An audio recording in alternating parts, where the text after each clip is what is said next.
संत रामपाल जी महाराज एक ऐसे महान संत जिन्होंने अपनी सतभक्ति, तत्व ज्ञान, करुणा और सेवा के बल पर समाज में नई मिसाल कायम की है। संत रामपाल जी महाराज की अगुवाई में उनके सभी सतलोक आश्रमों से समाज कल्याण के अद्भुत कार्यों ने समाज को सुनहरे भविष्य की एक नई उम्मीद दिखाई है। संत रामपाल जी महाराज से नाम दीक्षा लेने के बाद लाखों लोगों की लाइलाज बीमारियां जैसे कैंसर, एड्स आदि ठीक हुई। संत जी के ज्ञान से प्रेरित होकर उनके अनुयायियों ने लाखों यूनिट रक्तदान किया। संत जी ने लाखों बहन बेटियों का दहेज मुक्त विवाह करवाया।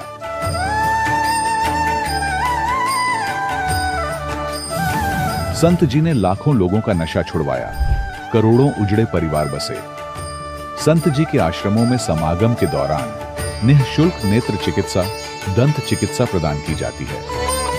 संत रामपाल जी महाराज द्वारा समय समय पर पर्यावरण संरक्षण के उद्देश्य से बड़े स्तर पर वृक्षारोपण किया जाता है। संत जी ने जरूरतमंदों को तत्काल राहत पहुंचाने के लिए एम्बुलेंस सेवा शुरू की।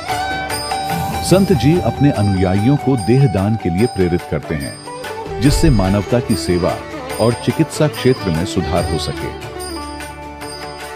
संत रामपाल जी महाराज के सभी आश्रमों में हर रोज निःशुल्क भंडारा आयोजित किया जाता है, जहां हर वर्ग, हर जाति और हर धर्म के लोग एक साथ बैठकर भोजन करते हैं।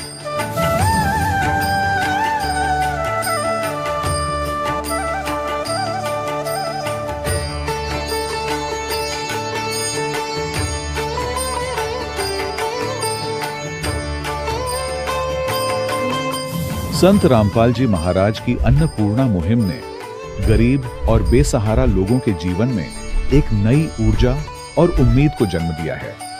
घर घर खाद्य सामग्री और जरूरी मदद पहुंचाकर संत रामपाल जी महाराज ने लोगों को दुख और मजबूरी से लड़ने की ताकत प्रदान की है।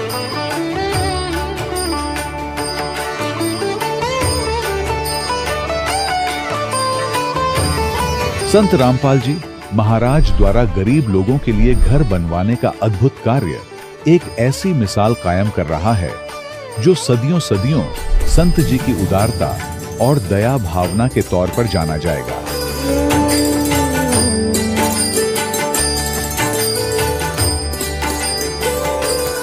संत रामपाल जी महाराज के आश्रम में हजारों बुजुर्गों को सम्मान और प्यार के साथ जीवन जीने का अवसर मिलता है।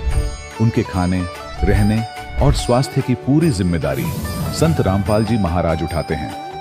अनाथ बच्चों के लिए संत रामपाल जी महाराज के सभी आश्रम किसी वरदान से कम नहीं। यहाँ उन्हें शिक्षा, संस्कार और भविष्य के लिए बेहतर अवसर प्रदान किए जाते हैं। चाहे बाढ़ हो, भूकंप या महामारी, संत रामपाल जी महाराज और उनके अनुयायी हमेशा ही जरूरतमंदों के लिए सबसे आगे खड़े रहते हैं। कोविड महामारी के दौरान संत रामपाल जी महाराज के आश्रमों से करोड़ों लोगों के लिए भोजन, दवाइयां और जीवन रक्षक सामग्रियां उपलब्ध कराई गई। चाहे गरीब की मदद हो या किसी शोषित और पीड़ित वर्ग के हक और सम्मान की लड़ाई, संत रामपाल जी महाराज ने हमेशा ही उनकी दबी आवाज को सरकारों तक पहुंचाया है और उन्हें उचित न्याय दिलवाने में अहम भूमिका अदा की है। समाज में आध्यात्मिक और सामाजिक मूल्यों के प्रति जागरूकता लाने में संत रामपाल जी महाराज हर कदम पर मानवता के सच्चे सेवक साबित हुए हैं।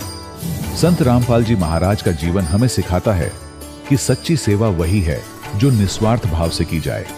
आइए हम भी इस महान सेवा के कार्य में इस महान संत से जुड़ें और संत रामपाल जी महाराज से नाम दीक्षा लेकर अपने जीवन को धन्य बनाएं।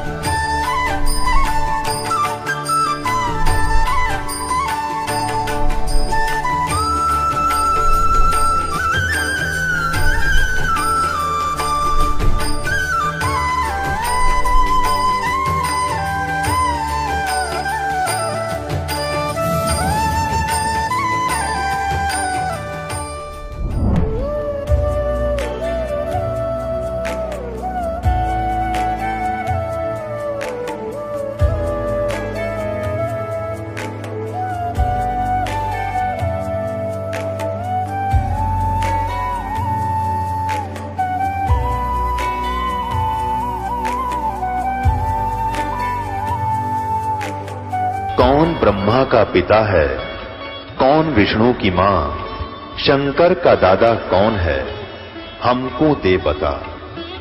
ये जानने के लिए कृपया सुनिए। जगत गुरु तत्वदर्शी संत रामपाल जी महाराज के अमृत वचन सर्व पवित्र धर्मों के पवित्र शास्त्रों के आधार पर। सत साहिब दर्शकों, क्या मात्र 10 फुट की दूरी पर लगे कुएं के पानी के स्वाद में अंतर पाया जा सकता है? क्या एक में खारा और एक में मीठा पानी आना संभव है? अगर हम इसे वैज्ञानिक दृष्टि से देखें तो शायद ये असंभव हो, पर कहते हैं ना कि भगवान की डिक्शनरी में असंभव नाम का शब्द नहीं है। जो काम मानव और विज्ञान नहीं कर सकता, उसको भगवान एक पल में कर सकते हैं। दर्शकों, आज हम आपको ऐसे 2 कुएं के राज से परिचित कराने जा रहे हैं। इनसे मिलिए। ये हैं देवदत्त मेघवाल जी, श्री गंगानगर, राजस्थान से, जो पुरातन संस्कृति में चली आ रही रामदेव, माता और भैरव की पूजा अर्चना किया करते थे, परंतु फिर भी इनकी कमर की दिक्कत के कारण ये 5 साल से बेड रेस्ट पर थे। डॉक्टर्स ने जवाब दे दिया था कि इनका इलाज संभव नहीं है, परंतु जिस दिन इन्हें मिली संत रामपाल जी महाराज जी की शरण, इसके बाद इनकी कमर की दिक्कत तो दूर हुई ही, साथ ही साथ एक ऐसा चमत्कार हुआ जो विज्ञान के लिए असंभव है। मात्र 10 फीट की दूरी पर इन्होंने 2 ट्यूबवेल लगवाए हैं। एक में खारा और एक में मीठा पानी आता है। ये सब संत रामपाल जी महाराज जी की दिव्य आध्यात्मिक शक्ति का चमत्कार है, जिसका प्रमाण आज भी साक्षात विद्यमान है। क्या है 2 कुएं का राज? सुनिए पूरी कहानी देवदत्त जी की जुबानी। सर नमस्कार। नमस्कार सर। सर क्या नाम है आपका? मेरा नाम देवदत्त मेघवाल है सर। कहाँ से आए हैं जी आप? राजस्थान गंगानगर से हूँ सर। अच्छा, एक बात बताइए, संत रामपाल जी महाराज जी से नाम दीक्षा लेने से पहले आप क्या भक्ति साधनाएं करते थे?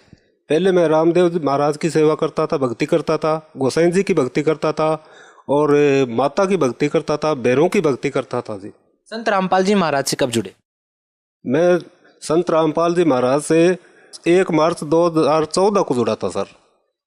संत रामपाल जी महाराज जी से नाम दीक्षा आपने क्यों ली जब आप पहले भक्ति कर ही रहे थे? तो संत रामपाल जी महाराज से मैंने नाम दीक्षा इस प्रकार ली सर, क्योंकि मेरे कमर में बहुत ज़्यादा दर्द था, इसलिए मैंने संत रामपाल जी महाराज से नाम दीक्षा ली सर। तो क्या सर संत रामपाल जी महाराज जी कमर का दर्द ठीक करते हैं? नहीं जी, मैं 5 साल से बेड रेस्ट पर था, तो क्या होता है जी, और तो कोई जरिया था नहीं, टाइम पास का कोई जरिया नहीं था।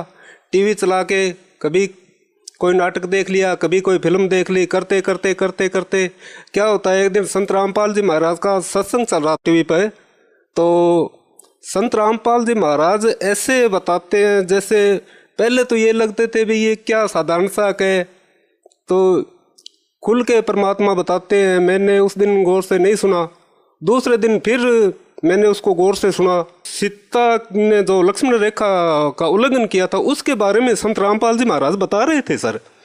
तो मैंने सोचा ये तो सही बता रहे हैं भाई, सीता ने जब लक्ष्मण रेखा पार की, उसी के बाद इतना महायुद्ध हुआ कि कितने कितने लोगों की मृत्यु हो गई। मैंने बोला ये तो बात सही है। फिर जी उसको देखते देखते देखते देखते मैंने ज्ञान गंगा पुस्तक मंगवाई सर, अपने मैसेज भेज के ज्ञान गंगा पुस्तक मंगवाई, उसको मैंने बड़ी बारीकी से पढ़ा सर। तो मैंने सोचा भाई मरना तो है, डॉक्टरों ने पहले तो ऑपरेशन के लिए मेरे को बुलाया था। तबीयत ज़्यादा सीरियस होने पर डॉक्टरों ने ऑपरेशन के लिए मना कर दिया, क्योंकि भाई इसका ऑपरेशन करेंगे तो कोई दिमाग की नस फट जाएगी। चलो ये इसका दिमाग तो ठीक है। तो डॉक्टर आपस में डिस्कस कर रहे थे, तो मेरे को पता लग गया भाई, डॉक्टरों ने जवाब दे दिया भाई घर ले जाओ। तो मेरे घर वाले घर ले आए। उसके बाद क्या होता है सर, कभी किसी के पास जाना, कभी किसी के झाड़ा टोटका ये वगैरह कराना, और मेरे घर वाले देवी देवताओं में इतने लीन है भाई साहब, मैं आपको बता नहीं सकता। और मैंने ज्ञान गंगा किताब पढ़ी तो उसमें हमारे सतगुरुदेव संत रामपाल जी महाराज ने जो जो नियम बता रखे थे, उनको मैं तो मरता क्या नहीं करता, उनको नियमों को फॉलो करने के लिए मैं बिल्कुल तैयार था। लेकिन मेरे भाई, मेरी माता, ये उन नियमों से कोसों दूर थे जी। हाँ, मैं जगती के हिसाब से सर मेरे भाइयों को इतना अच्छा समझता था भाई इतने रुपए लगते हैं, और जहाँ भी बताता हूँ वहाँ लेके जाते हैं, परंतु मेरे को पता था भाई संत रामपाल जी महाराज ये नियम बताएंगे और मेरे घरवाले इन नियमों को कभी फॉलो नहीं करेंगे। तो जी मैंने उनसे कहा भी मैंने तो वहाँ सतलोक आश्रम में एक संत है रामपाल जी महाराज, उनके पास जाना है। तो वो घरवाले सारे तैयार हो गए, उनको पता नहीं था वहाँ क्या नियम है। मेरे तो ज्ञान गंगा पुस्तक पढ़ी थी, मेरे को पता था ये नियम रखने हैं। तो वो तैयार हो गए भाई अपने गाड़ी ले चलते हैं, और चलते हैं वहाँ भी चलते हैं, सारी जगह फिर लिए तो वहाँ और चलते हैं अगर कोई फ़ायदा हो जाता है तो। मैं बोला भाई आप तो मत जाओ, मैं अकेला जाऊँगा। तो वो बोले भाई आप तो उठ बैठ नहीं सकते, अकेले कैसे जाओगे। तो ऐसे हमारे शाम को चर्चा चलता रही। मेरे माता ने मना कर दिया भाई बेटा अकेले को तेरे को नहीं भेजेंगे। और मैं सोच रहा था अगर ये साथ चले गए ना तो परमात्मा संत रामपाल जी महाराज से मेरे को नाम नहीं लेने देंगे। तो सर उसके बाद क्या होता है, मैं वहाँ चला गया, कभी गया हुआ नहीं था वहाँ। तो वहाँ जाने के बाद मैंने फार्म भराया, परमात्मा से नाम उपदेश लिया। तो उसके बाद मैं घर आ गया। तो घर आने के बाद मैंने परमात्मा का फोटो लगाया, ज्योति जलाई, दंडवत किया। तो घर वालों ने विरोध बहुत ज़्यादा किया भाई साहब, इतना विरोध किया भाई पूछो मत, मैं आपको बता नहीं सकता। ऐसे करते करते करते करते तो एक महीने बाद संत रामपाल जी महाराज के पास गया। तो मैं हाथ जोड़कर संत रामपाल जी महाराज को बोला, एक तो मेरे घर में विरोध बहुत ज़्यादा है और एक शरीर में कष्ट है, उसका कोई मुझे फ़ायदा नहीं है। तो परमात्मा ने मेरे सिर पर हाथ रख कर कहा बेटा परमात्मा दया करेंगे और आज के बाद सब ठीक होगा। उसके बाद भाई साहब मैंने आज तक कोई दवाई वगैरह नहीं ली है और मैं बिल्कुल सही हूँ। और मेरे 5 साल बेड रेस्ट होने के बाद लोगों ने देखा भी यार ये 5 साल से बेड पर पड़ा था, इसको इतना लाभ हुआ है। तो भाई साहब मेरे अड़ोस पड़ोस से कम 25-30 भगत परमात्मा सतगुरु रामपाल जी महाराज की शरण में चले गए। तो उसके बाद एक लाभ और हुआ है, हमने खेत में ट्यूबवेल लगाया था। तो क्या है वहाँ हमने ट्यूबवेल लगाया तो वहाँ बिल्कुल खारा पानी निकला जी। तो हम सीरियस हो गए। उसके बाद क्या होता है 3 दिन बाद मेरी बेटी को संत रामपाल जी महाराज रात को सपने में दर्शन देते हैं, कहते हैं बेटा यहाँ ट्यूबवेल लगाओ। तो सुबह वो मेरी बेटी उठती है और अपनी माँ से कहती है कि माँ रात मुझे संत रामपाल जी महाराज ने दर्शन दिए हैं और वो बोल रहे हैं कि यहाँ ट्यूबवेल लगाओ। तो हम सुबह उठ के चाय पानी पी रहे थे। तो मेरी पत्नी बोली भी रात अपने गुरुजी संत रामपाल जी महाराज ने अपनी बेटी को दर्शन दिए हैं। तो मैं बोला भी संत रामपाल जी महाराज ने दर्शन दिए, संत रामपाल जी महाराज क्या कह रहे थे। तो मेरी बेटी है वो जैसे संगति बहुत ज़्यादा बोलती नहीं है, उसने अपनी माँ को बताया कि यहाँ परमात्मा ने बताया सिर्फ 10 फुट दूर भाई यहाँ ट्यूबवेल लगाओ बेटा मीठा पानी निकलेगा। तो जी वो ट्यूबवेल लगाने वाली मशीन मेरे खेत में खड़ी थी। मैंने मिस्त्री को फ़ोन किया, वो आया, उसने सोचा ट्यूबवेल कहीं दूर लगाएंगे। मैंने कहा यार ट्यूबवेल लगाना है। वो कहता यार यहाँ ट्यूबवेल लगाना है, दिमाग ख़राब हो गया। तो मुझे संत रामपाल जी महाराज पर हमारे गुरुदेव पर पूर्ण विश्वास था। आज भी मेरे खेत में वो ज्यों के त्यों ट्यूबवेल पड़े हैं। 10 फुट दूर हमने ट्यूबवेल लगाया सर। तो उसमें क्या होता है, पहले वाला कुआं हमने 90 फुट किया और दूसरे वाला भी 90 फुट किया। आज भी आप जाकर, आप मीडिया वाले हो, जाकर वहाँ देख सकते हो। एक जहाँ बोर किया था वो मैंने अभी बुरा नहीं है, लोगों को दिखा रहा हूँ। वहाँ तो खारा पानी, बिल्कुल खारा पानी है, और जो 10 फुट दूरी पर है वहाँ मीठा पानी है। साथ ही 1 बीघे में मेरे डैम बना हुआ है, वो उससे हरदम लबालब रहता है। मेरे खेत में अच्छी फसलें होती है। भाई साहब आज आप वहाँ जाकर देख सकते हो। और वो मैं हरदम उसको रखूँगा, एक में खारा पानी निकलता और एक में मीठा पानी निकलता है। ये हमारे सतगुरुदेव जी ने हमें लाभ दिए हैं। और एक लाभ भाई साहब और है, मेरी पत्नी को करंट लग गया था। जैसे दूध बिलाने वाले की मदानी होती है, तो बरसात हुई थी, नंगे पैर वहाँ पीछे से पलक नहीं हटाया, और वो मदानी के पास ही बटन होता, उसको बंद करने लगी तो मदानी के चिपक गई और वहीं गिर गई। हमने पीछे से तार तोड़ के उसको हटाया। तो भाई साहब क्या होता है, उसके चाय वाला कप ही हाथ से नहीं उठाया जाता था। और हम हमारे गुरुदेव की शरण में आने के बाद आज वो गायों का दूध निकालती है, 20 लीटर पानी की बाल्टी उठाती है। ये हमारे परमात्मा ने भाई साहब हमें लाभ दिए हैं। सर, भगत समाज को क्या संदेश देना चाहते हैं? सर, भगत समाज को मैं ये संदेश देना चाहता हूँ, खासकर पढ़े लिखे लोगों को, भाई आप एक बार शास्त्रों को उठाकर देख तो लो। भाई संत रामपाल जी महाराज हमारे गुरुदेव आपको क्या समझा रहे हो, एक ही की बातें करते हो। तो मैं तो भगत समाज और जगत को यही संदेश देना चाहता हूँ कि एक बार अच्छी तरह इनका ज्ञान समझो और इनसे उपदेश नाम उपदेश लेकर अपना जीवन सफल बनाएं। बहुत बहुत धन्यवाद। धन्यवाद सर। दर्शकों, अभी आपने सुने संत रामपाल जी महाराज से दीक्षा प्राप्त करके सुखी हुए भक्त के अनुभव। अब देखिए जगत गुरु तत्वदर्शी संत रामपाल जी महाराज के मंगल प्रवचन। धर्मदास जी से बता रहे थे। धर्मदास जी कह रहे थे कि हम पिंडदान करते हैं, पितरों के पिंड भराते हैं। तो परमात्मा जिंदाबाद रूप में कह रहे थे कि भूत जुनी वहां छूटे है, पिंड दान करते गरीबदास जिंदा कहे, नहीं मिले भगवंत। आपने पिंड दान कर दिया, उसकी प्रेत योनि छूट गई और वो गधा बन गया। बता, खाक कल्याण करा दिया उसका। भूत की तो छुट गई, मान ले गधा बन गया। फिर अब क्या बताते हैं, प्रेत सिला पैजा पिराजे पितरो पिंड भराई, और बहुर श्राद्ध खान को आगे, काग भये कल माही। भूत जुनी छूट गई और कौवा बन गया।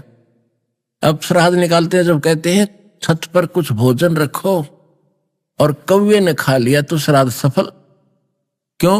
कि हो सकता है तुम्हारे पिताजी माताजी कौवा बन गए हो। आ गया, हाँ ये देखो भोग लग गया, बस शांत हो गए। वाह वाह, श्राद्ध सफल हो गया, खाक सफल हो गया। यो भगवान हे परमात्मा, अब रोना आता है दास को जब ये ज्ञान हुआ।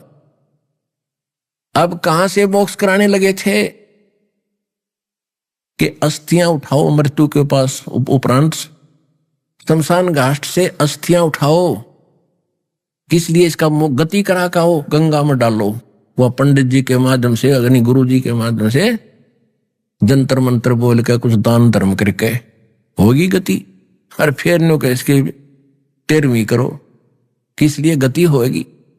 13वीं के बाद पहले 1-1 महीने का लठ गाड़ रखा था इन्हें, आए महीने कराया करते थे। 1 साल तक चलता, और फिर साल वर्ष के दिन फिर एक और काम करना, पूरा मजबूत जुगाड़ वर्षी मनानी। उसके बाद फिर कुछ दिन में कहते श्राद्ध शुरू कर दो, वो पितर बन गया। और वहां श्राद्ध से भी क्या था कि गति होगी, क्या रहेगा, यो दुख ना पाओगा। और फिर क्या कहते हैं कि श्राद्ध निकालो और तेरे पिताजी हो सकता कौवा बन गए हो। लगे थे गति करान, कहां से कौवा बना के छोड़ दिया, या गति करा दी इन्होंने। कहते बहुर श्राद्ध खान को आए, काग भये कल माही। पिताजी के कहां से मोक्ष करान लगे थे, कौवा बना के छोड़ दिए माता पिता, ताकि भोग लगाओ ये खाओगे चिकन। तो कौवे भी तो रोजाना 2-2 बार खाते होंगे, ऐसा 1 साल में खिलाने से क्या फायदा हुआ उस कौवों को? तो पुण्यात्माओं, यहां घना अंधेरा कर रखा है काल के दूतों ने। तत्व ज्ञान की तो छींट भी नहीं थी, की तो जिक्र भी नहीं था। आपके ऊपर मेर करी है परम पिता परमात्मा ने। अब क्या बताते हैं, जय सतगुरु की संगत करते सकल कर्म कट जाई। होय होय, यदि आपको सतगुरु मिल जाते तो ना तो पिंड भरवाने थे, ना अस्थि उठानी थी, ना 13वीं करनी थी, ना वर्षी मनानी थी, और सारे झंझट समाप्त हो जाता।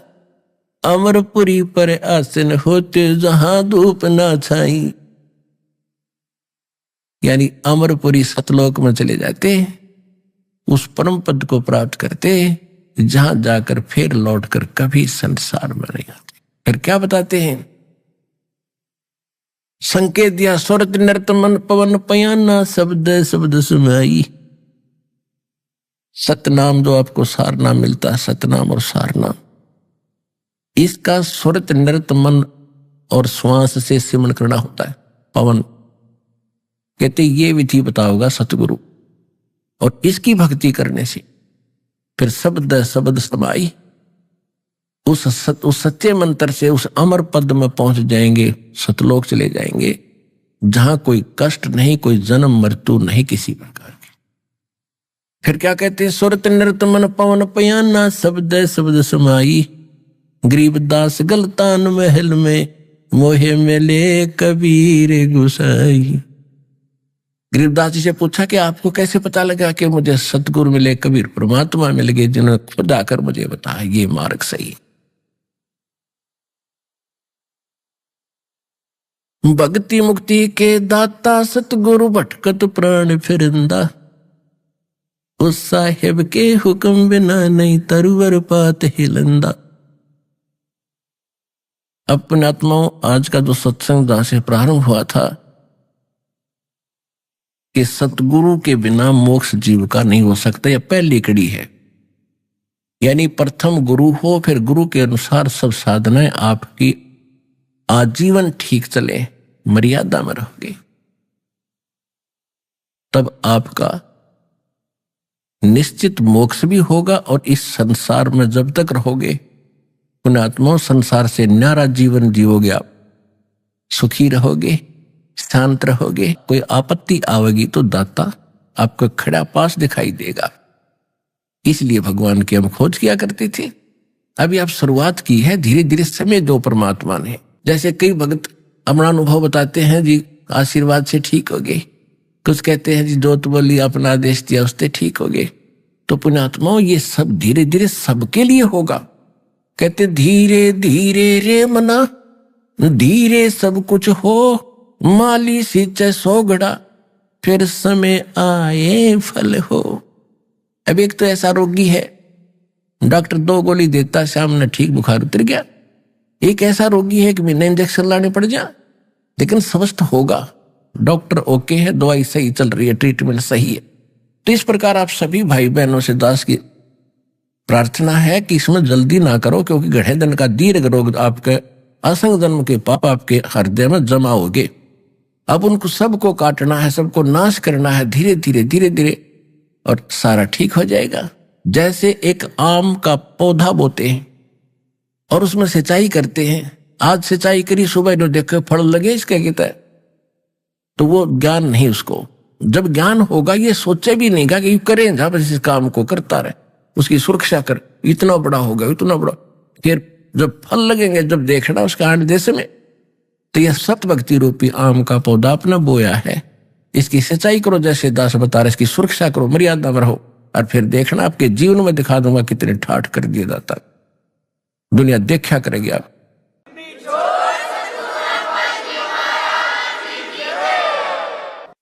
परम पिता परमात्मा पूर्ण ब्रह्म सर्व सृष्टि रचनहार कबीर भगवान ने हम सभी प्राणियों के ऊपर एक विशेष कृपा की है। उन्होंने स्वयं आकर के हमें ये ज्ञान कराया है कि हम क्यों जन्म रहे हैं, क्यों मर रहे हैं। जिस संपत्ति और जिस संतान को हम सुरक्षित रखने के लिए दिन रात प्रयत्नशील रहते हैं और हमारी आंखों के सामने ये सब नष्ट हो जाता है, ये क्या कहानी है। पुण्यात्माओं, हमें कोई ये ज्ञान देने वाला नहीं था, जिस कारण से हमें इसका कोई विकल्प दिखाई नहीं दिया। हमने ये एक फाइनल मान लिया, जन्म और मृत्यु होगी, बच्चे होंगे, इनकी परवरिश कर दें, इनका विवाह कर दें, इनको रोजगार मिल जाए, इनको संतान हो जाए, फिर हम बेशक मर जाएं, ये और भी तो मर ही रहे। और हम संतान की इच्छा किस लिए करते हैं? कि हमारा वंश चले, मेरा नाम चले। तो परमात्मा ने आके बताया है कि जिस वंश की आशा में आप संतानों उत्पत्ति करते हैं, या जिनको संतान नहीं होती, वो इतना बेसब्रा हो जाता है किसी भी प्रकार परमात्मा एक संतान दे। वो भगवान भी बाद में मांगता है, पहले भगवान से संतान ही मांगता है। तो परमात्मा हमें याद दिलाते हैं कि कुछ तुम पीछे और कुछ भविष्य में झांको। आप केवल वर्तमान में ही सीमित हो गए हो। यदि हम अपने भूत में झांकते हैं, बैक में देखते हैं, तो क्या बताते हैं? परमात्मा ने स्वयं आकर अपनी प्यारी आत्मा गरीबदास जी को ज्ञान दिया है। उन्होंने क्या बताया है? भाई आग गए ना बावड़े, आगे यानी जो पहले जा चुके हैं, आगे गए ना बावड़े, ये रहते भी सब जाही, बिन साहिब की बंदगी कहीं ठोर ठिकाना नहीं। हमारे दादे परदादे चले गए, उनका कहीं नामो निशान नहीं। अब वो ना जाने किस प्राणी के शरीर में दुख पा रहे होंगे, और वो ये आशा किए बैठे थे मेरा कुल चले। उनका कुल भी चल गया, उनको क्या मिला? और उनसे पहले का कुल कहां गया जो सारा मर चुका है, नामो निशान नहीं उनका। तो यहां परमात्मा बताते हैं हमें समझाने के लिए, क्या मांगो कुछ थिर न रहाई, ये देखत नैन चला जग जाई, 1,00,000 पूत 1,25,00,000 नाती, उस रावण के दीवान बाती।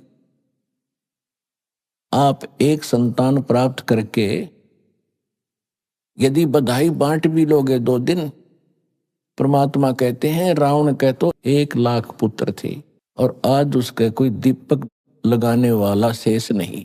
उसका नामो निशान, कुल भी समाप्त, रावण भी अंत, और राज भी गया।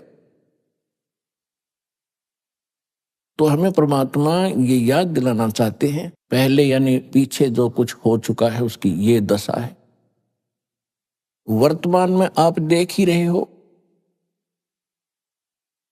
या कोई प्राणी सुखी नहीं, और सभी की आशा इच्छा होती है मैं करोड़पति बनूं, घना धनी हो जाऊं, बढ़िया कोठी बनाऊं, एक कार ले लूं, जग में मेरी इज्जत हो।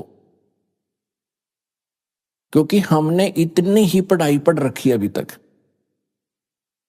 तो परमात्मा कहते हैं ये सब कुछ भी हो गया। ऐसे बहुत हैं जिनके पास कोठियां हैं, उनके पिछले पुण्य संस्कार से बड़ी बड़ी कारें हैं, उनके पास संपत्ति भी बहुत है, और आप देख भी रहे हैं कि एक पल में ना जाने किसकी मृत्यु हो जाती है। बड़े बड़े सेठ अपने ही हेलीकॉप्टर के अंदर मृत्यु को प्राप्त हो जाते हैं दुर्घटनाग्रस्त हो जाने से। आगे क्या होगा, आगे के लिए परमात्मा सतर्क करते हैं। फिर पीछे तू पशुआ की जय गद्दा बैल बनाई, और ये 56 भोग कहाँ मन बोरे, कहीं कुर्डी चढ़ने जाए। अब ये हमारा अब ना विश्वास हो रहा, क्योंकि सारी सुविधा है, और मन में ऐसी चाबी भर रखी इस काल भगवान ने, वो काम करना है, वो करना है, वो रह गया है, ऐसा वो करूंगा चलो। तो ये भी काल की ही प्रेरणा, और काल ने आपको विवश कर रखा है। इतने काम आपके जिम्मे लगा दिए, और वो किस कारण से? एक पेट के लिए, एक निर्वाह के लिए, इस शरीर को सुरक्षित रखने के लिए।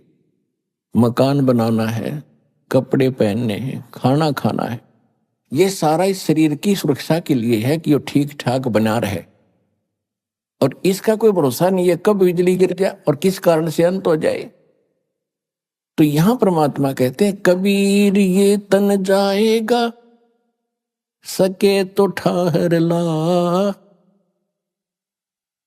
एक सेवा कर सतगुरु की और गोविंद के गुण गा।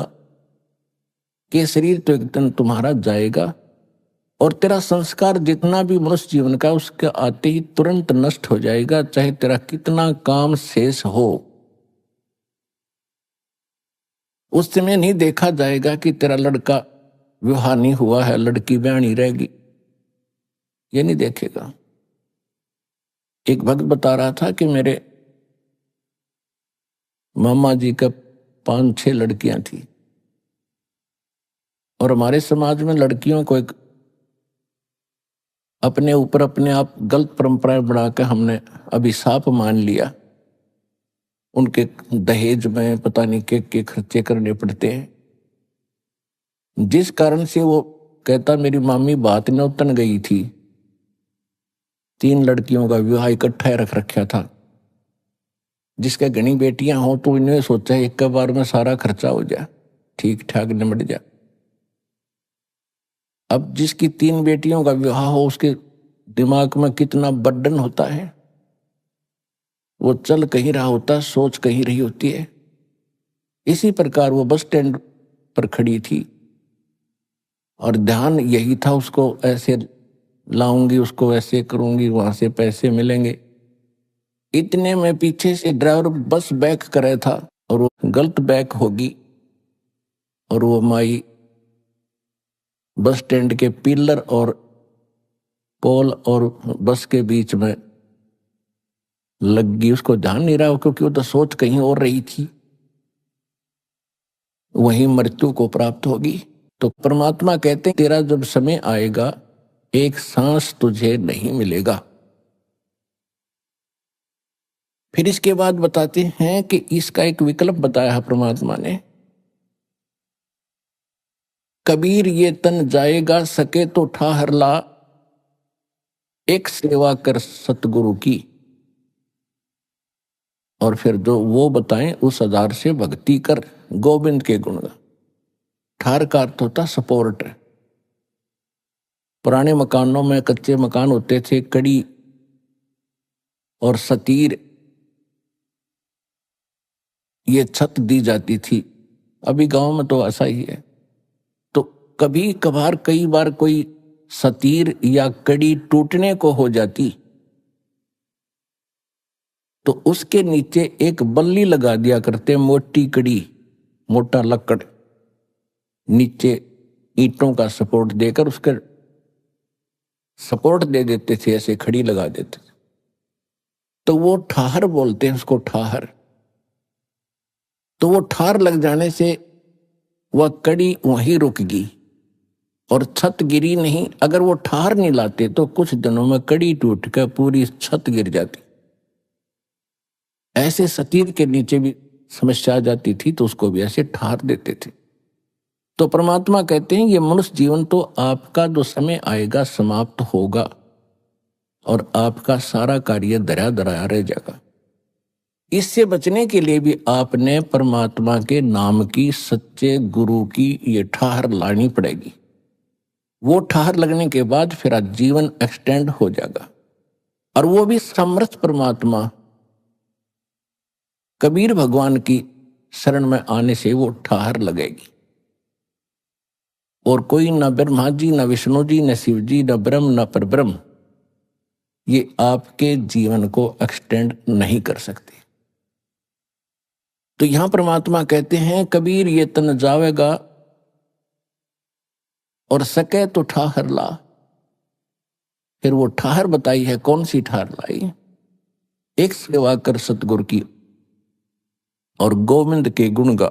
तो परमात्मा ने स्वयं आकर के वो ज्ञान दिया है जो विशेष ठाहर है, विशेष भक्ति है, जिससे परमात्मा हमारी मदद करते हैं। अब सबसे बड़ी समस्या हमारे सामने ये बनी रही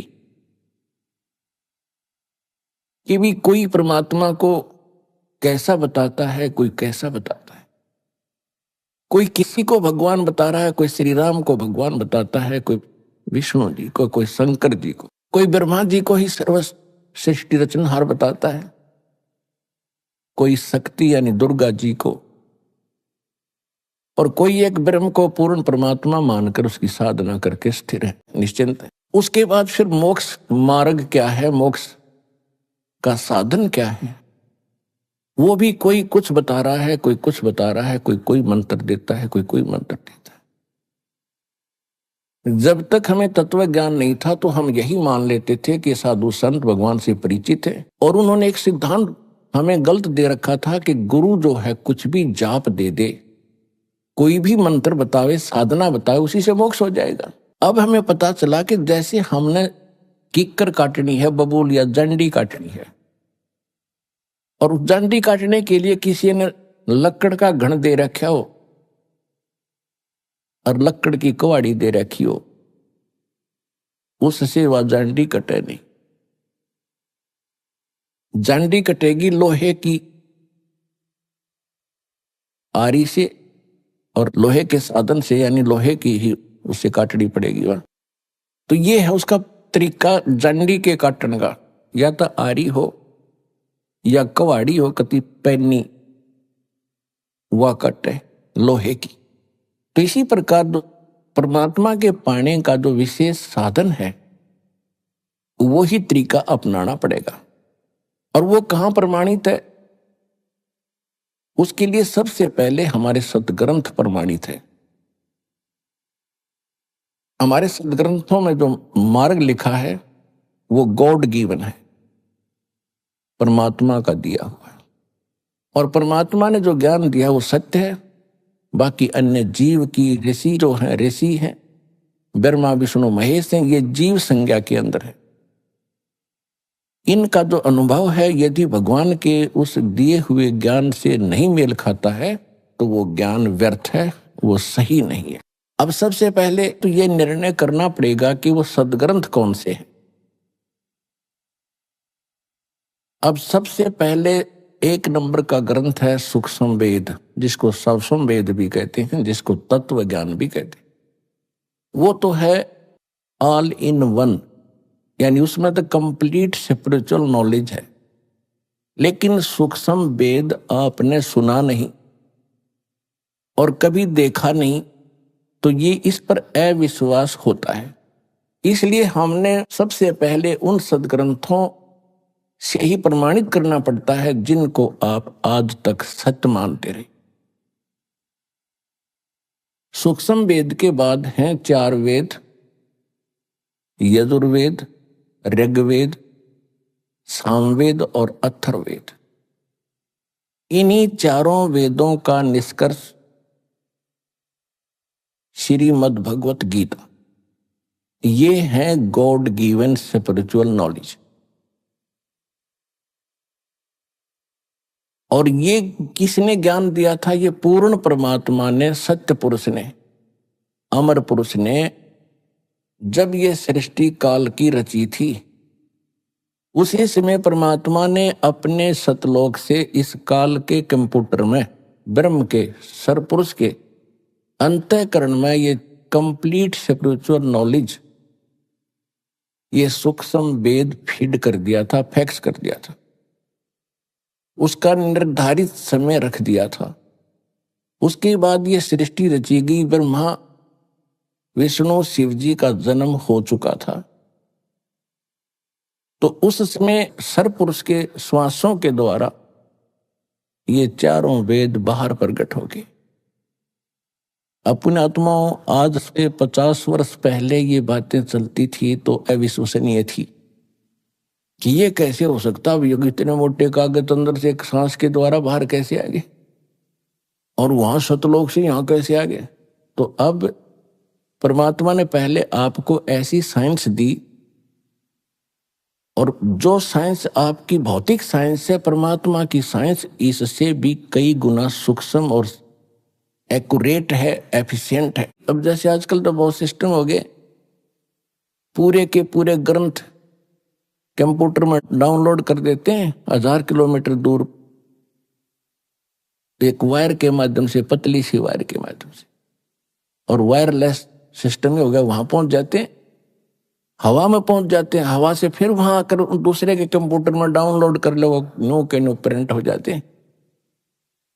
ठीक इसी प्रकार परमात्मा की जो आध्यात्मिक साइंस है, इस भौतिक साइंस से असंख्य गुना ज्यादा शक्तिशाली और एफिशिएंट है। ये कंप्लीट स्पिरिचुअल नॉलेज बाहर आकर के और बहुत सुंदर पेपर के ऊपर प्रिंट हो गया, और वो ऐसा पेपर, ऐसी इंक समुद्र में भी वो खराब नहीं हो रही थी। जब उसने निकाल कर देखा उन कंप्लीट स्पिरिचुअल नॉलेज को, उसके अंदर काल ने देखा कि इसमें तो सारी पोल खोल रखी है मेरी, और पूर्ण परमात्मा की जानकारी दे रखी है। यदि इन प्राणियों को उस परमेश्वर का ज्ञान हो गया, ये सभी भाग जाएंगे। इसने हमारे को मूर्ख बना के, अज्ञानी बना के और विवश करके हमारे को रोक रखा है अपने खाने के लिए। पुण्यात्मा, आपको अध्यात्म मार्ग का कैक है भी पता नहीं पूरे विश्व को। या तो परमात्मा को मालूम है, या उसके बाद उनसे परिचित उन महापुरुषों को ज्ञान था, उन्होंने अपनी अमृतवाणी में लिखा भी, लेकिन उनकी भी हमने बात मानी नहीं। लेकिन वो अपना अनुभव लिखवा गए, एफिडेविट देकर चले गए कि जो परमात्मा 600 वर्ष पहले आकर ज्ञान दिया करते थे वो सत्य है। उन्होंने भगवान को आंखों देखा था, उनसे ज्ञान प्राप्त हुआ, वही ज्ञान उन्होंने अपनी अमृतवाणी में लिखा। इसलिए आपको ये यकीन नहीं हो रहा कि खाता कैसे है। अब जैसे आप सारे जीवन में जो भी खट्टा मीठा और जो भी ये शराब, तम्बाकू, भुक्की, सिगरेट पीते हो, इनका एक अलग से अंश अंतःकरण, सूक्ष्म शरीर है अंदर हमारे, जिसके ऊपर ये ऊपर कवर है स्थूल शरीर, इसके नीचे सूक्ष्म शरीर है। उस सूक्ष्म शरीर के अंदर ये लिप्त हो जाती है वासना, और ये शरीर मृत्यु के उपरांत यहीं रह जाता है।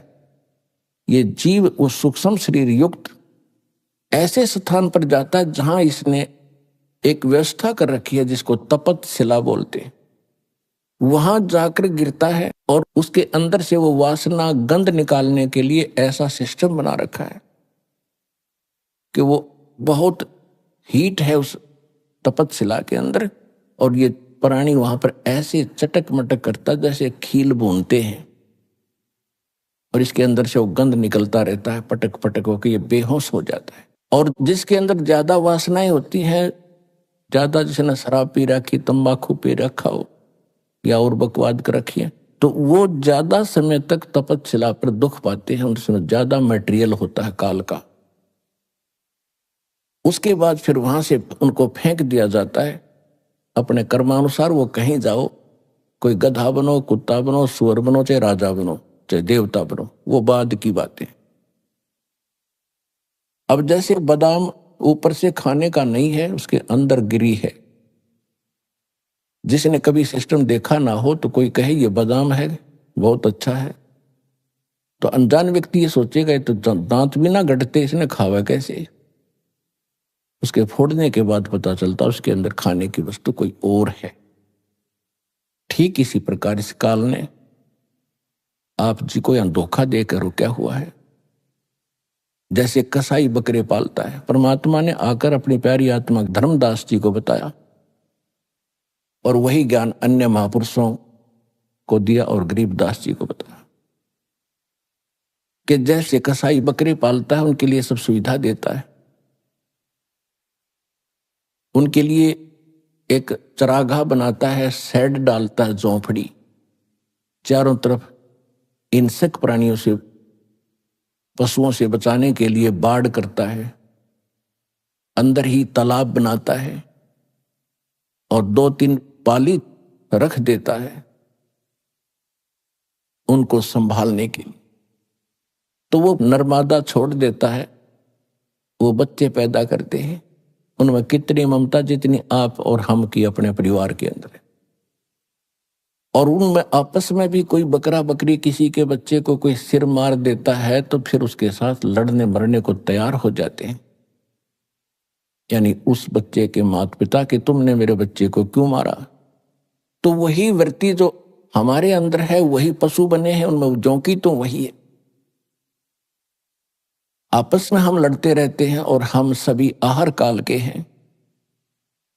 तो दूसरे समय वो बकरे सोचते हैं कि ये हमारा मालिक कितना रहम है, इसके अंदर कितना दयालु है और कितना मेहरबान है, हमारे लिए कितनी सुविधा दे रखी है।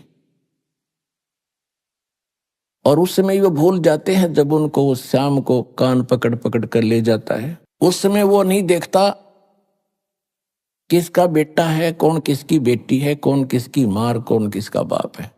एक तरफ से मोटे मोटे छांट के और कड़च करवा देता है। अभी आपने सुने संत रामपाल जी महाराज के मंगल प्रवचन। आइए अब सुनते हैं संत रामपाल जी महाराज से नाम दीक्षा लेकर सतभक्ति करके अद्भुत लाभ प्राप्त करने वाले अनुयायी के विचार। दर्शकों, व्यक्ति के जीवन में चाहे तमाम सुख हो, परंतु असल मायने में देखा जाए तो वह सुखी तभी होता है जब वह मानसिक रूप से सुखी हो। और कुछ ऐसी ही मानसिक शांति की तलाश में थे रामधारी जी, जो करनाल हरियाणा के रहने वाले हैं। रामधारी जी डेरा सच्चा सौदा पंथ से जुड़े हुए थे, परंतु ऐसा क्या हुआ जो डेरा सच्चा सौदा पंथ की भक्ति साधना को त्याग कर रामधारी जी ने संत रामपाल जी महाराज जी की शरण ग्रहण कर ली। रामधारी जी आज मीडिया को ये क्यों कह रहे हैं कि असली शांति तो मुझे अब मिली है। आइए जानते हैं रामधारी जी के जीवन की कहानी, उन्हीं की जुबानी। नमस्कार सर। नमस्कार सर। सर क्या नाम है आपका? सर मेरा नाम रामधारी प्रजापत है। सर कहाँ से हैं आप? मैं गांव अमूपुर, जिला करनाल, हरियाणा से हूं सर। सर संत रामपाल जी महाराज से नाम दीक्षा आपने कब ली? सर मैंने संत रामपाल जी महाराज से नाम दीक्षा 27 तारीख 5वां महीना 2018 को ली सर। सर संत रामपाल जी महाराज से नाम दीक्षा लेने से पहले क्या आप कुछ भक्ति साधनाएं भी करते थे? हाँ जी सर, हमारे समाज में ना सर सिंह राज बाबरी है, उसकी ज़्यादा भक्ति करते हैं सर। मैंने उसकी भक्ति की और उसमें ऐसा है सर, उसमें बलि दी जाती है, आज भी दी जाती है। तो हमारे समाज के लोग आज भी देते हैं सर उसको। मैंने सर इससे बहुत ज़्यादा घृणा थी इस चीज़ से कि मगर कोई परमात्मा है, भगवान महा किसी जीव की जिसका कोई दोष ही नहीं, उसकी बलि लेने से कैसे खुश होगा वो। मैं उसको, मेरा सवाल होता था घर वालों से कि अगर इस जानवर से इनको इतनी खुशी मिलती है तो मैं अपनी बलि दूंगा या मेरे बच्चे हैं उनकी बलि दूंगा, तो अगर उससे ज़्यादा खुश होंगे। मैंने वहाँ से वो छोड़ दिया सर, वो जो भक्ति साधना थी वो छोड़ दी। मैंने फिर डेरा सच्चा सौदा से नाम दीक्षा ली और नाम दीक्षा सर मैंने वहाँ भी कुछ ऐसा नहीं मिला कि कुछ जो संतुष्टि हो। मैंने 2 साल मैंने नाम रखा है सर, तो मैंने कोई वहाँ से कोई ऐसा लाभ नहीं मिला सर। मैंने वो भी छोड़ दिया सर। मैंने सभी जितने देवी देवता मैंने सभी छोड़ दिया, जो पितृ पूजा थी वो भी छोड़ दी। और सर कहीं बोलते थे कि जो शिव जी है ना, ये भगवान यही है सब कुछ। मैं चलो भगवान तो है, फिर ये भक्ति किसकी करते हैं? इससे पूछता था, बोलते थे ये तो ब्रह्मा की भक्ति करते हैं। माँ जी ब्रह्मा की भक्ति, मैं ब्रह्मा की भक्ति करते हैं, किसकी समाधि बैठते हैं? वो बोलते विष्णु की भक्ति करते हैं। माँ जी फिर विष्णु किसकी करते हैं? नहीं कोई आपस में ही करते हैं। माँ नहीं जी ऐसा तो हो ही नहीं सकता, ये तो गोल हो गया सारा काम, ऐसा नहीं हो सकता। इस चीज़ को खोजने लग गया। मैंने भगवान तो और कोई है, ये तो हो नहीं सकते, ये तो हमें वो चीज़ नहीं दे सकते सर। फिर मैंने टेंशन रहने लगी, मेरा बीपी इतना लो हो जाता था, बहुत ही कम बीपी, इतना मैं 3-3 दिन पड़े रहता था सर। मैंने ये भी छोड़ दिया। सब देवी देवते पितर थे जो भूखे थे उनको धोखे मारने जाया करते हैं, वो भी छोड़ दिए सर। मैंने सारे छोड़ दिए, मेरे घर के बोले करते उनको छोड़ दिया, तेरे को बहुत परेशान करेंगे, लेकिन मेरे साथ ऐसा नहीं हुआ सर। सर फिर क्या कारण बना कि आप संत रामपाल जी महाराज की शरण में आए? सर मैंने गांव में ना एक संत रामपाल जी के महाराज का शिष्य है, नाई की दुकान है उनकी, शोभा दास नाम है सर उनका। तो सर मैं उनके पास ना सेव दाढ़ी बाल कटाने जाया करता। पहले तो महीने में 2 बार जाया करते सर, कि आर्थिक स्थिति कमज़ोर थी, सोचा कि ऐसे काम चल जाएगा सर। मैं वो ना सत्संग ला के रखता जी, 24 घंटे उसकी जब दुकान खोलता है ना सर, उसकी आज भी ऐसे ही है। उस तरह संत रामपाल जी से आज भी सत्संग चलता है उसके सर। मैं जैसे बैठता था ना तो मेरे को ना सत्संग सुनता तो मेरे को नींद आने लग जाती थी। पहले नींद नहीं आती सर, और मेरे को नींद आने पूछता है यार इसमें क्या है ऐसी जिसकी ये वाणियाँ चलती हैं, सत्संग चलती, इसमें ऐसा क्या है जिससे मतलब इतनी शांति मिला है? तो बोले भाई ये संत रामपाल जी महाराज हैं। तो मैं सोचता मैं संत रामपाल जी महाराज तो वही है। इन्होंने कहा मखैर ये तो ठीक को नहीं आदमी, ये तो बंदा को नहीं बढ़िया, मैं तो मकड़ा पीछा लग रहा है इसके। इन्होंने कहा नहीं आपने सुना नहीं है, आपने जो सुना है ना तो गलत सुने आपने, कि जो टीवी में देखा है सर, जिसमें देखा था भी हाँ ना भाई ये तो सारी टीवी में दिखाया सारा सच है, तो इन्होंने कहा ना ऐसा कुछ नहीं है, आप सत्संग सुनो और आप देखो। तो मैं भाई क्या देखूँ, इनको सत्संग आवाज, सत्संग तो सर कहाँ सुनना, टीवी में हमारे वैसे फिल्म वगैरह बाद तो देखा कर दे, सत्संग कड़ा टाइम था सुनने का। तो सुनो ना, मेरे को ना ज्ञान गंगा पुस्तक दी, मैंने कहा तो सत्संग नहीं सुनता है ना, अभी जब तेरे को कोई ऐसी दिक्कत आवा ना, टेंशन में हो जा, तो ये 1 पेज पढ़ लेना इसका। मैं बोले जी दो, वो शायद उस टाइम 10 पता नहीं 20 रुपए की थी सर, तो उन्हें दे दी, भी को पैसा भी नहीं लेता, तो उसको पढ़ ले, और पढ़ने के बाद मेरे वापस दे दी सर। मैं ले गया उसको घर पे, और मेरे को वैसे ही देखा, मैं देखते तो इसको ये टेंशन हो गई, मैं पढ़ने लगी सर, मेरे से इतनी शांति में रहना, एक ही पेज पढ़ा, तो एक पेज पढ़ने के बाद ही मेरे को नींद आ गई। फिर मैं उसको आहिस्ता आहिस्ता आहिस्ता आहिस्ता पढ़ने लगा सर। मैं ना रात ना 2:30 3 बजे कर दे सर, घर के बोलते तो पागल होएगा, अरे तो रात ना सारी रात बैठे रहा तो किताब ली, मेरे था नहीं पता, मेरा बहुत टेंशन थी जो मेरी समाप्त लग रही हूँ, तो मैं इससे ठीक हूँ। संत रामपाल जी महाराज शिष्य है वो, मैं उससे बोलिया महा जी आप सत्संग हुआ है कड़ी, नु कहाँ मैं सत्संग हुआ है, तो मैंने लेकर चली। तो सर मैं चला गया, और उस टाइम तो ऐसा था जो बाइक मेले हम लेके चल पड़े, उस दिन भी था क्या चमत्कार है उस दिन भी जी हमारे साथ जी। और हम रास्ते में गए थे, पाडा गाँव है, वहाँ पे जाके ना बाइक बंद हो गई, कड़क्का लगा बहुत ज़्यादा इंजन में, जैसे कि क्रैंक वगैरह टूट गई हो। मैंने सोचा भाई तो गड़बड़ हो गया कुछ, अब तो नहीं पहुँच दे सत्संग में।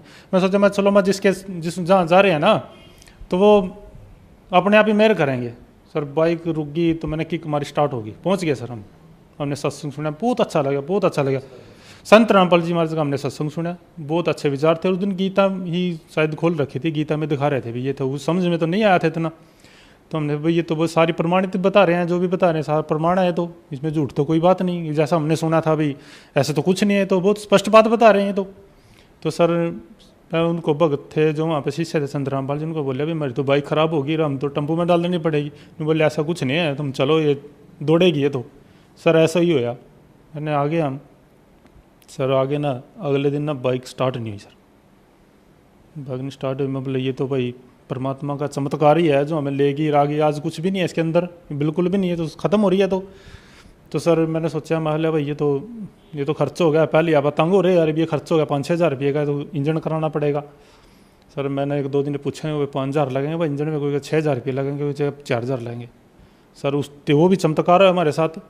मैं ले गया मिस्त्री के पास, वो बोलिया भाई इंजन होएगा इसका, मुझे कर दो। उन्हें खोल के देखा सर, क्रैंक वगैरह सब बिल्कुल फर्स्ट क्लास, सिर्फ रिंग डाले उसमें। 1300 रुपये खर्चा आया सर, कहाँ 6,000 रुपये आना था और कहाँ 1300 रुपये मेरा परमात्मा ने काम चलाया। सर मेरा इतना विश्वास हो गया, मैं परमात्मा ये कुछ है, ये चीज़ इसने जो इतना चमत्कार किया मेरे साथ, ये कुछ है सर। बिना नाम ले से मेरे को इतना लाभ मिल रहा है, क्योंकि मेरा BP बहुत ज़्यादा लो हो जाए करता सर, BP मेरा ठीक हो गया बिल्कुल, लो और आई बहुत ज़्यादा हो जाएगा। मैं 3 दिन खाट पे पड़े हूँ तो पता भी नहीं था, तो मैं बिल्कुल ठीक हो गया जी सर, बिना नाम ले हुआ ठीक सर, ये जी नाम लेने बिना नाम लेने से ही मैं ठीक हो गया।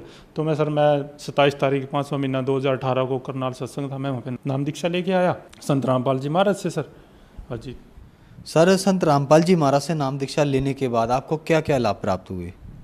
सर मेरे को नाम लेने से पहले परमात्मा ने वैसे तो बहुत लाभ दे दिए थे, लेकिन उससे ज़्यादा फिर मेरे को ना 3 ऑपरेशन होने थे। मेरा एक पहले कान में मवाद चलता है, दोनों कान में होल थे, मैंने दिखाया भी पर्दे डलेंगे दोनों साइड के, और सुनता भी नहीं था सर, बिल्कुल नहीं सुनता था। तो मैंने दिखाया वहाँ पे कुरुक्षेत्र में वीर को हॉस्पिटल है, यहाँ जो हमारे एरिया के हैं, दूर दूर के हैं, सब दूर से आते हैं, जानते भी हैं उनको, वीर को हॉस्पिटल में है जो। तो बोले भी आपका ना ऑपरेशन होएंगे कान का, नाक और गले का। मैंने नहीं सोचा, मैं ना भाई ये तो झूठ बोल रहे हैं या नहीं। मैंने हिसार भी एक हॉस्पिटल कान का स्पेशलिस्ट है, मैंने वहाँ दिखाया, उसने ये रिपोर्ट दी, और रिपोर्टें मेरे पास हैं सर, दोनों रिपोर्टें मेरे कुरुक्षेत्र की भी और हिसार की भी। वो बोले भाई 3 ऑपरेशन होंगे।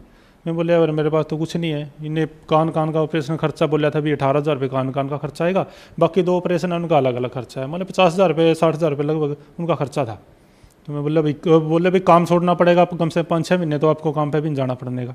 बोले भाई ये तो मेरे बस की बात नहीं है, और ना मेरे पास पैसे हैं इतने। तो सर संत रामपाल जी महाराज से नाम दीक्षा ली, उसके बाद मैंने 1 पैसे की दवाई नहीं खाई, और मेरे दोनों कान आप चेक कर सकते हो, मेरे दोनों कान बिल्कुल ठीक है। मेरा गले का ऑपरेशन होना था, नाक की हड्डी टेढ़ी थी, वो बिल्कुल ठीक है सर, और मैं आपके सामने खड़ा हूँ। संत रामपाल जी महाराज जी से नाम दीक्षा लेने से, बिना ऑपरेशन से, मैं आज बिल्कुल ठीक हूँ, और मेरी आर्थिक स्थिति बहुत सही है। पहले मैं जो काम करता बरकत नहीं थी 1 पैसे की भी, 1,00,000-1.5 लाख रुपए कमाने वाले के पास आज तो जज की तनख्वाह थी, तो उसके पास तो पूछो हमारे पास कुछ, आज मेरे पास सब कुछ है। मेरे गांव के भी है, मेरे पड़ोस के गवांढ के सब जानते हैं, सबको पता है भी हाँ भी आज इसकी स्थिति बहुत ठीक है, पहले कैसा था। मैं लड़ाई झगड़े बहुत करे करता जी, वैसे ही गुस्सा हो जाया करता किसी पे, खाम खाई में अपने स्वार्थ में वो दूसरे के बदली। तो इससे मेरा जो स्वभाव था बिल्कुल चेंज हो गया, शांति आ गई, बिल्कुल वो क्रोध नहीं आता, पहले क्रोध बहुत ज़्यादा था, वो बिल्कुल ठीक है जी। संत रामपाल जी महाराज जी से नाम दीक्षा लेने के बाद मैं बिल्कुल ठीक हूँ। और सर ने 2-3 दिन के बाद नाम दीक्षा ले ली। और नाम दीक्षा लेने सर मेरी पत्नी है ना, उनको भी बहुत ज़्यादा प्रॉब्लम थी सर। उनको क्या था सर, उनको ना बच्चेदानी में गंठे थे सर, 35 mm के लगभग गंठे थे मेरे पास, उनकी रिपोर्टें हैं। और सर डॉक्टर को दिखाया, 15,000 रुपये की दवाई आई कर दी महीने में। तो मैं तो परेशान हो गया था, वैसे ही परेशान हो गया था, बीमारियां ने परेशान कर दिया था सर। नाम दीक्षा लेने के बाद 1 पैसे की भी दवाई नहीं खाई है। मेरे पड़ोस के, मेरे मोहल्ले के, जितने मेरे परिवार के जितने भी, उनको सबको पता है भी 1 पैसे की भी दवाई नहीं खाई है। नहीं, मैं महीने में 3-4 दिन जाया करता, महीने 15,000, 10,000, 15,000 की दवाई आया करती, सबको पता है जी, इसमें कोई झूठ नहीं है, सबको पता है। तो सर वो नाम दीक्षा संत रामपाल जी महाराज से नाम दीक्षा लेने के बाद, और मैंने अभी रिपोर्ट करवाई थी सर, उनकी भगत मत ने, जो मेरी पत्नी है ना, उनको दर्द हो गया था, बोले मेरे तो फिर वही प्रॉब्लम हो गई। मैंने ऐसा कुछ नहीं हो सकता, संत रामपाल जी महाराज के जो शिष्य है ना, उनको ऐसा कुछ नहीं हो सकता, जो भक्ति मर्यादा में रहेंगे उनको कुछ नहीं हो सकता ऐसा। नहीं, आपने रिपोर्ट तो करानी चाहिए। मैं चलो देखते हैं, अभी रिपोर्ट तो करवा ले, बिल्कुल आपकी इच्छा है तो करा ले सर। बिल्कुल नॉर्मल रिपोर्टें आई हैं, जो 35 mm की जो गंठे थी ना सर, बिल्कुल नॉर्मल रिपोर्टें हैं, कोई कुछ ना दर्द है उनको। 10 पैसे की दवाई नहीं खाई है जी संत रामपाल जी महाराज जी से नाम दीक्षा लेने के बाद मेरी पत्नी को जी। और आज बिल्कुल ठीक है जी, हम बिल्कुल सही हैं जी। मेरी लड़की थी, लड़की को भी थोड़ी शुगर की प्रॉब्लम थी, और वो भी लड़की 13-14 साल की थी, तो वो भी शुगर की, उसको उन सब परिवार ने, सब ने नाम ले रखा जी, सब जुड़ गए हैं संत रामपाल जी महाराज के चरणों में आगे जी सारे। वो लड़की बिल्कुल ठीक है जी, बिल्कुल नॉर्मल सही है, कोई शुगर नहीं, कोई कुछ नहीं। हम आज बिल्कुल खुश हैं जी, परमात्मा की बहुत ज़्यादा दया हुई जी, हम बहुत भटक रहे थे पहले। सर संत रामपाल जी महाराज से नाम दीक्षा लेने के बाद आपको बहुत सारे लाभ प्राप्त हुए, तो जो श्रद्धालु आज आपको देख रहे हैं, आप उन्हें क्या कहना चाहेंगे? सर जो श्रद्धालु आज देख रहे हैं, वैसे तो आज सभी दुखी हैं जितने भी हैं। कोई जो संत रामपाल जी महाराज जी के शिष्य है ना, सिर्फ वही बच रहे हैं जी, नहीं सारे संसार सारे भी सब दुखी है जी, सब का दुख के, किसी पर कुछ, किसी पर कुछ, सब पर दुख है पहाड़ पर। मैं तो प्रार्थना कर सकूँ जी उनसे सबसे भी, आप संत रामपाल जी महाराज का ज़्यादा जो सत्संग सुनो, 1 महीना सत्संग सुनो, आप 1 महीने में पता लग जाएगा। क्योंकि मेरे को पता है, मैंने प्रैक्टिकल किया है पहले, ये मैंने सत्संग सुनने से मेरे को इतने लाभ हुए। मेरा BP लोहे कर दो वो ठीक हो गया था, और मेरी बहुत प्रॉब्लम थी, बहुत सारी ठीक हो गई थी। तो आप भी आओ और संत रामपाल जी महाराज से का सत्संग सुनो, सत्संग सुनने के बाद आओ और भाई अपना परमात्मा के कल्याण कराओ। सर कहते हैं कि संत रामपाल जी महाराज से उनके अनुयायी अंधश्रद्धा के तहत जुड़ते हैं, ऐसा क्यों है सर? नहीं सर, अंधश्रद्धा के तहत तो नहीं सर। जो संत रामपाल जी महाराज जो भक्ति साधना देते हैं, शास्त्रों के अनुसार ही देते हैं सारी। मैंने मिलान किया जी, कोई ये मानने ना, मैंने शिव पुराण गीता सब में मैंने जो संत रामपाल जी में दिखाते थे ना, मैंने इस चीज़ का प्रैक्टिकल कराया पहले, ऐसे नहीं नाम लिया जी, प्रैक्टिकल करके देखा भी ये गुरु पूरा भी है कि नहीं। क्यों, पहले मैं नाम तो ले रखा था डेढ़ सच्चा सौदा से, तो मैंने मिलान करके देखा जी सारे भी। ये तो जो बात हमारे शास्त्रों में लिख रही है ना, हम वही भक्ति साधना हम हमारे को बता रहे हैं संत रामपाल जी महाराज, तो हम इसको अंधश्रद्धा कैसे कह सकते हैं? संत रामपाल जी तो हमें शास्त्र के अनुसार भक्ति बता रहे हैं जी, ये अंधश्रद्धा नहीं है। अंधश्रद्धा तो वो है जो जिसने आज तक पढ़ के नहीं देखा है वो। सर संत रामपाल जी महाराज से नाम दीक्षा कैसे ली जा सकती है? सर संत रामपाल जी महाराज से नाम दीक्षा लेना बहुत आसान है।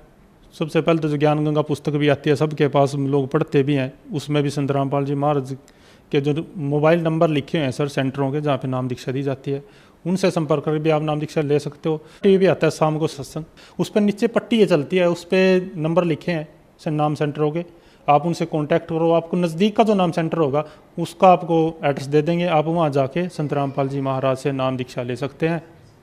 धन्यवाद सर। नमस्कार जी, सत्साही।